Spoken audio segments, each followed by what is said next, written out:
Selama lebih dari 60 tahun, ada loh satu kekuatan yang terus-menerus ngebentuk para pemimpin dan juga intelektual muda di Indonesia. Namanya Pergerakan Mahasiswa Islam Indonesia, atau yang lebih kita kenal sebagai PMII.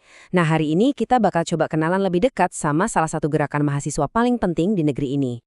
Ini pertanyaan yang penting banget kan? Soalnya, di tengah semua dinamika bangsa, suara mahasiswa itu sering banget jadi semacam kompas moral dan intelektual.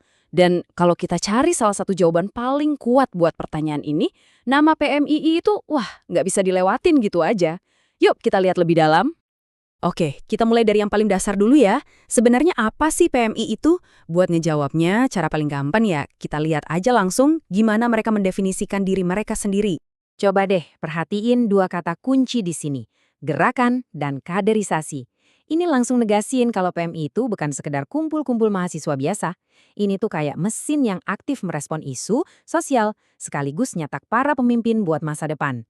Nah, landasan ideologinya adalah Islam kali Ahlus Sunnah wal Jamaah, yaitu paham Islam yang dikenal moderat, toleran, dan akarnya kuat banget di tradisi keislaman Nusantara. Wah, kalau ngomongin sejarah, perjalanannya panjang banget. PMI ini didirikan tahun 1960, jadi udah ngelewatin era Orde Lama, Orde Baru, sampai Reformasi. Eksistensi mereka yang lebih dari 6 dekade ini bukan cuma soal umur ya, tapi ini jadi bukti kemampuan mereka buat beradaptasi dan tetap relevan di tengah pasang surutnya sejarah bangsa kita. Luar biasa. Jadi, kalau PMII itu kita ibaratkan sebuah pabrik kader, kira-kira produk yang mau dihasilkan itu kayak gimana sih? Apa tujuan akhir dari semua proses di dalamnya? Nah, ini dia jawabannya. Langsung dari mereka sendiri. Coba kita lihat. Ini visinya lengkap banget loh. Tujuannya itu bukan cuma ngebentuk aktivis yang jago demo, tapi pribadi yang utuh. Ada dimensi spiritualnya, yaitu bertakwa. Ada sisi moralnya berbudi luhur. Intelektualnya juga ada, berilmu. Sampai kesiapan praktisnya juga dipikirin, harus cakap dan bertanggung jawab. Ini tuh semacam cetak biru manusia Indonesia yang ideal versi PMII. Oke, dari tujuan dasarnya yang fundamental tadi, sekarang kita geser sedikit nih. Kita lihat gimana PMII memandang masa depan. Karena organisasi yang hebat itu kan nggak cuma bangga sama sejarahnya, tapi juga punya visi yang jelas untuk hari esok. Pertanyaan ini penting banget karena ini membawa kita ke inti strategi mereka.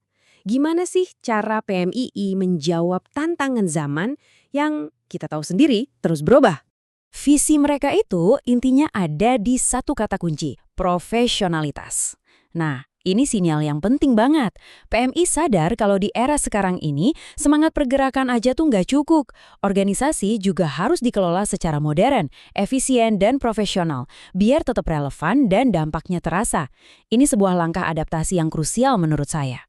Visi dan tujuan tadi pastinya bukan cuma buat jadi slogan kan? Terus gimana cara mereka menerjemahkannya jadi aksi nyata? Ya salah satunya dengan terjun langsung ke dalam obrolan-obrolan nasional yang paling penting saat ini. Lihat aja nih topik-topik yang lagi hangat mereka bahas. Cakupannya luas banget loh, dari isu geopolitik global dan kedaulatan ekonomi, terus refleksi spiritual di dunia modern, sampai ke posisi mereka di panggung politik nasional. Ini bukti kalau PMI itu nggak diam. Mereka aktif mikir dan nyumbang gagasan buat bangsa. Oke, setelah kita ngobrolin PMII secara lebih spesifik, coba deh kita mundur sedikit buat merenungkan gambaran besarnya. Kenapa sih keberadaan organisasi kayak gini itu tetap penting sampai hari ini? Lebih dari 60 tahun. Ini bukan cuma angka loh. Coba bayangin, itu artinya ada puluhan angkatan, ribuan alumni yang udah dibentuk oleh PMII.